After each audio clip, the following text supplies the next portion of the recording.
The European Court of Justice should have nothing more to say in Great Britain. This request by the Brexit supporters was quite successful. Now arbitral tribunals should judge Brexit disputes. By the way, I'm planning to do live streams in the future too. For this I need to do some things here still, but if you want to support me doing that, have a look on my last community post. Almost 5 years ago, in June 2016, the British people voted with a narrow majority to leave the EU. After a long struggle, the EU and Great Britain have now signed 2 contracts that regulate the common separate future in post-Brexit Europe. The exit treaty came into force in February 2020, and Great Britain has not been a member of the EU since.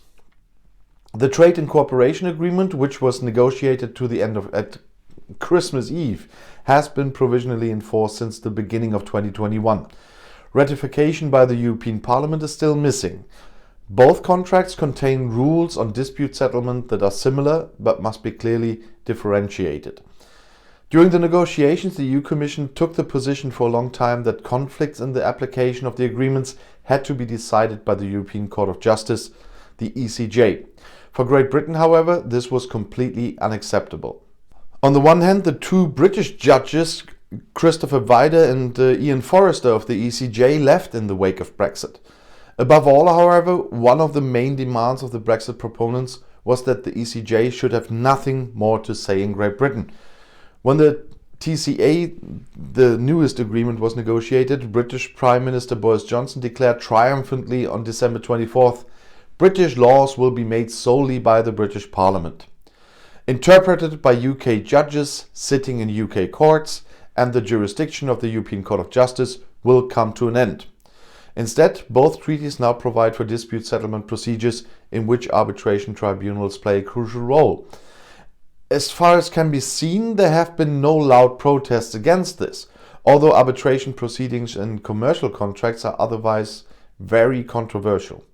In 2015, around 150,000 people demonstrated against the planned trade agreement between the EU and the USA, that was TTIP, and Canada, that was CETA, in Berlin alone. Tribunals in what investors can use parallel justice, which is in any case unnecessary if trade agreements are concluded between functioning constitutional states.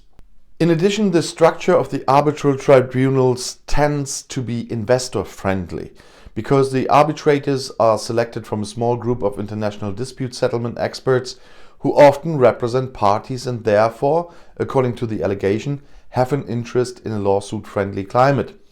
In order to take the wind out of the sails of these accusations against arbitration tribunals, the CETA agreements with Canada was renegotiated in 2016.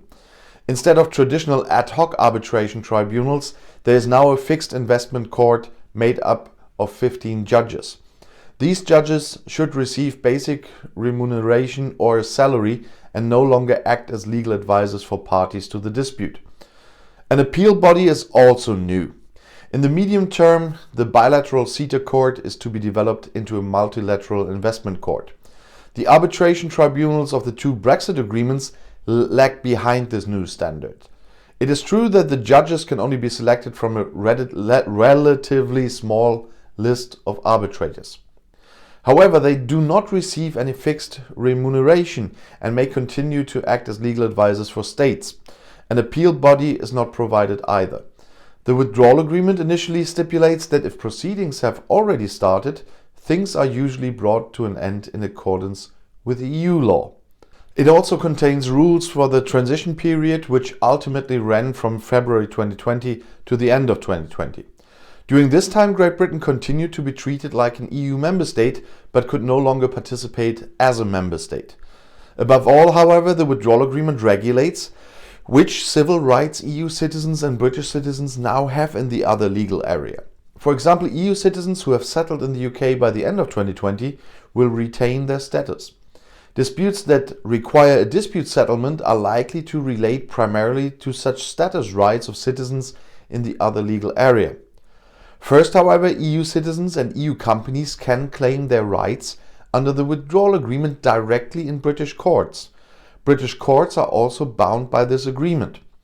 However, if the EU is of the opinion that the withdrawal agreement is being violated and consultations do not bring any remedy, it can initiate dispute settlement proceedings before an arbitration panel. However, EU citizens and EU companies are not entitled to the EU Commission intervening in their favor in this way. The same applies in reverse, of course, to British citizens and companies who are in EU territory. Such an arbitration panel consists of 5 judges who are drawn from a fixed group of 25 judges.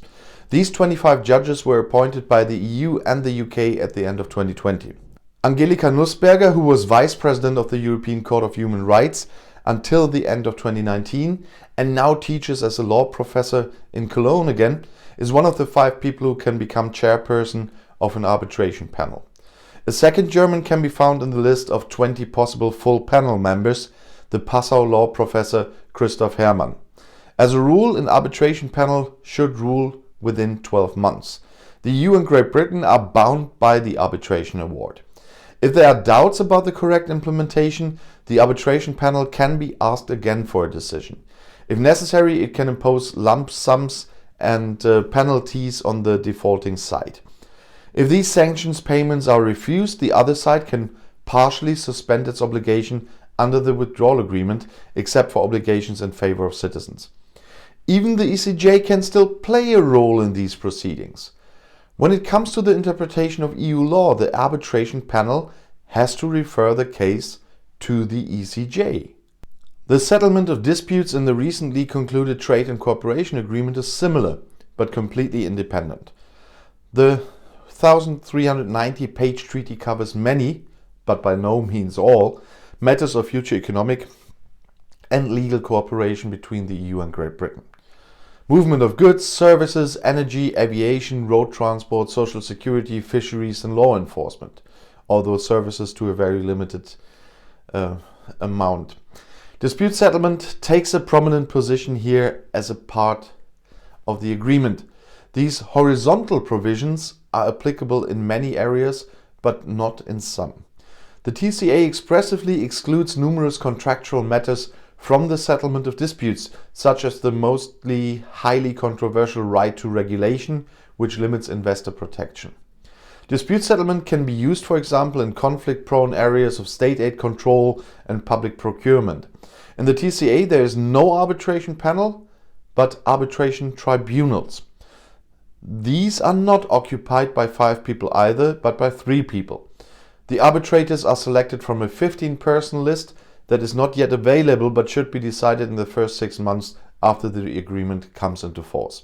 Only people who are neither British nor EU citizens should be able to become chairpersons of the arbitration tribunals. The provisions of the Trade and Cooperation Agreement can also initially be asserted in the national courts of Great Britain or the EU states. If structural deficiencies are perceived, the UK or EU side can in turn escalate and trigger consultations or arbitration. Again, citizens and companies can neither initiate nor force arbitration proceedings themselves. The arbitral awards are also binding for both sides and must be implemented within an ad hoc period. If there is any dispute as to whether the award has been implemented correctly, the arbitral tribunal is asked again. If the correct implementation is not carried out, the disadvantaged side can in return suspend its obligations under the agreement in an appropriate manner. As a rule, the sanction does not have to be sought in the same political field. For example, customs duties could be levied on goods if the other side violated the fishing regulation. If there is still a dispute as to whether the compensatory measure is proportionate, the arbitral tribunal must decide again. The actions must be ended when the original conflict has been resolved. The European Court of Justice no longer has a role in the settlement of disputes under the Trade and Cooperation Agreement and cannot even be called upon by the arbitral tribunals to interpret EU law. In the numerous cases in which conflicts cannot be resolved with the help of arbitration tribunals, for example when it comes to the right of regulation, the EU and Great Britain must resolve the dispute by means of consultations. So it has to be negotiated until a compromise or some other consensus has been found. The EU Commission is negotiating for the EU in that case. The UK-EU Partnership Council, for example, can be used as a forum for such consultations. Punitive tariffs and other sanctions must not be used here, not even to make consultations a little more dynamic. But of course, they can be used in other areas of that contract. And if you want to stay informed, please subscribe to my channel and my other channels. I'll see you in my next video. Auf Wiedersehen.